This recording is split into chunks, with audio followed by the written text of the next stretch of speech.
Hi! Hello! అందరికీ నమస్కారం అండి.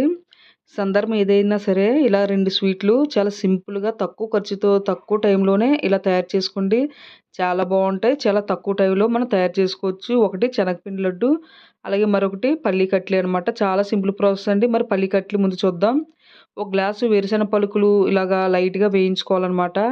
పొట్టు తీసేసి చూడండి ఒక గ్లాస్ అయ్యాయి కదా! ఇప్పుడు మిక్సీ జార్‌లో వేసుకొని మరీ ఫోర్స్‌గా కాకుండా మిక్సీ వేసి వేసి ఆపుతా ఇలా పొడులైతే తయారు చేసుకోవాలి. చూడండి ఇంత మెత్తగా అయితే పొడిలా తయారు చేసుకోవాలనమాట. ఇప్పుడు స్టవ్ మీద కళాయి పెట్టుకొని, మనం తీసుకున్న గ్లాస్ పలుకులకి ముప్పావంతు పంచదార వేసుకోవాలి. కరెక్ట్‌గా సరిపోద్దండి పంచదార. కొంచెం నీళ్లు పోసుకొని, పాకం రావాల్సిన పని లేదండి. జస్ట్ చేతికి ఇలా జిడ్డుగా అంటుకుంటే మనకు సరిపోద్దనమాట. ఇలాగ జిడ్డుగా అంటుకుంటే మనకి సరిపోద్ది. ఇప్పుడు ఈ పాకంలోని మనం పక్కన పెట్టుకున్న, గ్రైండ్ చేసుకున్న ఈ పౌడర్‌నయితే వేసుకోవాలి. వేసుకొని లో మంటలోనే ఉడికించుకోవాలనమాట. జస్ట్ ఒక 5 మినిట్స్‌లో మనకు ఉడికిపోద్దండి. కలుపుతూనే ఉండాలి.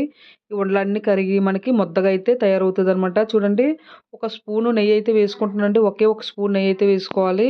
ఇలాగ మనకి కొంచెం పెనాన్ని ఉగ్గి కొంచెం లైట్‌గా ఇలాగా ముద్దగా అయితే తయారవుతది. ఇలా చేత్తో ఉండలాగా మనకి తీసుకుంటే ఇలా ఉండలైతే అవుతదనమాట. ఇప్పుడు మనం స్టవ్ ఆఫ్ చేసుకొని పెనమైతే కింద దించేసుకుందాము. ఈ విధంగా వచ్చిన తర్వాత స్టవ్ ఆఫ్ చేసేసుకోండి ఇంకా. మరీ ఉడికించొద్దు. ఇప్పుడు కిందకి మనం పెనం దించేసుకున్న తర్వాత కూడా ఇలాగ కలుపుతూనే ఉండాలనమాట. ఇలా మనం కలుపుతా ఉంటే దగ్గరగా ముద్దగా అయితే అయిపోద్ది. ఇలాగా మనం కలుపుతూనే ఉండాలి. చూడండి మనం కలుపుతున్న కొద్దీ కూడా మనకి ఇలా ముద్దగా అయితే తయారవుతది.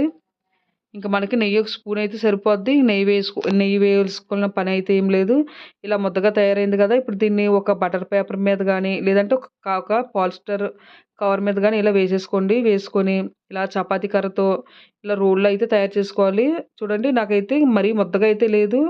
కాబట్టి ఇలా కలుపుకోవాల్సిన అవసరం అయితే ఎక్కువైతే రాలేదు. మీకు మరీ ముద్దగా ఉంటే ఇలాగ మీరు బటర్ పేపర్‌తో ఇలా కలుపుకోండి. ఇప్పుడు దీన్ని రోల్ అయితే చేసుకుందాము. కొంచెం మరీ పలచగా కాకుండా కట్లకి మనకి కొంచెం దళసరిగానే కదా ఉంటది. కొంచెం దళసరిగానే ఇలాగా తయారు చేసుకోండి.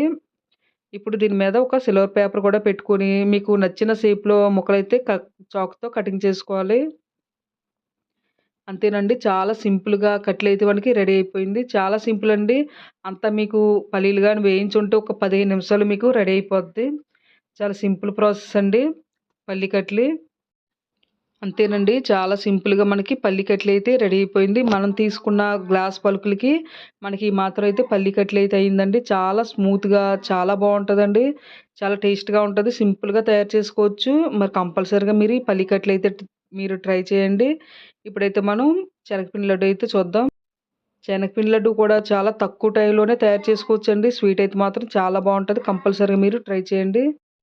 ముందుగా స్టవ్ మీద ఒక కళాయి పెట్టుకొని దలసరి కళాయి పెట్టుకోండి. ఒక గ్లాస్ శనగపిండి అయితే వేసుకొని లో టు మీడియంలోనే వేయించుకోవాలనమాట. పిండి కొంచెం శనగపిండి మనకు కొంచెం బాగా వేగాలి. పిండి కొంచెం వేగిన తర్వాత మీరు ఏ గ్లాస్‌తో అయితే శనగపిండి తీసుకున్నారో అదే గ్లాస్‌తో సకానికి మైదా అయితే తీసుకుంటున్నాను. మైదా ప్లేస్‌లో మీరు గోధుమ పిండి కూడా వేసుకోవచ్చు. ఈ 2 పిండిలు కూడా మనకి పచ్చి వాసన అనేది పోయే వరకు వేయించుకోండి.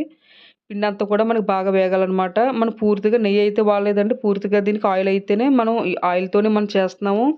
మనం ఏ గ్లాస్‌తో పిండైతే తీసుకున్నామో దానికి సకానికి రిఫైండ్ ఆయిల్ అయితే వేసుకుంటున్నాను. ఇంకా సకానికి కొంచెం తగ్గించుకోవచ్చు. ఆయిల్ అయితే వేసుకొని ఇలా బాగా వేయించుకోవాలి. ఆయిల్‌లో మనకు పిండి అనేది బాగా వేగాలనమాట. పిండి చూడండి వేగిన కొద్దీ ఇలాగా పొంగుతది. మీకు పిండి వేగిందని తెలియడానికి కొంచెం నీళ్ళు గాని ఇలా చిలకరించుకున్నారంటే మీకు ఇలాగ పొంగుతా వస్తదనమాట. అంటే మీకు పిండి వేగినట్టు. పిండి మాత్రం బాగా వేయించుకోవాలి. లో టు మీడియం ఫ్లేమ్‌లోనే బాగా వేయించుకోవాలి. చూడండి పిండి అనేది మనకి బాగా వేగిపోయింది. ఇప్పుడైతే మనం స్టవ్ ఆఫ్ చేసుకొని ఇప్పుడు పెనం అయితే కిందకి దించేసుకోవాలి. పెనం కిందకి దించుకున్న తర్వాత కూడా ఇలా కలుపుతూనే ఉండాలి. ఎందుకంటే పెనానికున్న వేడికి పిండి అనేది మనకి మాడిపోయే అవకాశం ఉంటది కాబట్టి, పెనం దించుకున్న తర్వాత కూడా ఇలా కలిపి కొంచెం చల్లారబెట్టుకోవాలి. పిండి అనేది మనకు చల్లారిపోవాలనమాట. ఈ వేయించుకున్న పిండి చల్లారిపోవాలి. చల్లారిపోయిన తర్వాత మనం పాకానికి రెడీ చేసుకోవాలి. ఇప్పుడు స్టవ్ మీద ఒక గిన్నె పెట్టుకొని మీరు మనం తీసుకున్న గ్లాస్ పిండికి అలాగే గ్లాస్ పంచదార అయితే వేసుకుంటున్నాము. మైదా అయితే లెక్క వేసుకోవద్దు. గ్లాసు శనగపిండికి గ్లాసు పంచదార వేసుకొని కొంచెం నీళ్ళు పోసుకొని పాకం పట్టుకోవాలి. లేత తీగ పాకం రావాలండి. మరీ ముదిరిపోకూడదు. చూడండి లేత తీగ పాకం ఇలా వస్తే మనకు సరిపోద్దనమాట. ఇప్పుడు ఈ పాకాన్ని చల్లారిన ఈ శనగపిండి మిశ్రమంలో వేసుకోవాలనమాట. వేసుకొని కలుపుతూనే ఉండాలనమాట. ఇలా కలుపుతూ ఉంటే మనకు అలా దగ్గరగా ముద్దలైతే అయిపోద్ది. ఈ పాకాన్ని ఇప్పుడు ఈ శనగపిండి దాంట్లో వేసుకొని కలుపుతూనే ఉండాలి. కలుపుతున్న కొద్దీ కూడా మీకు దగ్గరగా మీకు ముద్దలైతే వచ్చేద్దనమాట. చాలా తక్కువ టైంలోనే అయిపోద్దండి. జస్ట్ ఒక 5 నిమిషాల్లోనే మీకు ఇలాగ ముద్దలైతే దగ్గరకైతే వచ్చేద్ది. పెనాన్ని పూర్తిగా ఉగ్గి ఇలా మీకు లడ్డూకి మీరు తయారు చేసుకోవడానికి ఇలా ముద్దలైతే వచ్చేద్దనమాట. ఇప్పుడు మీరు ఇందులో కొంచెం కొంచెం తీసి ఇలాగ లడ్డూలైతే చుట్టేసుకోవచ్చు. చాలా తక్కువ టైంలో అయిపోద్దండి. పిండి గాని చల్లారి ఉన్నదంటే నిమిషాల ప్రకారం తయారు చేసుకోవచ్చు.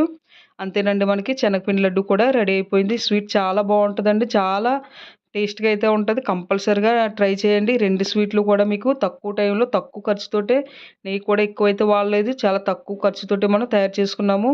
ఓకేనండి. మరి మీకు ఈ 2 రెసిపీలు కూడా నచ్చితే లైక్ చేయండి, షేర్ చేయండి, సబ్స్క్రైబ్ చేసుకోండి నా ఛానల్‌ని. Okay friends, bye.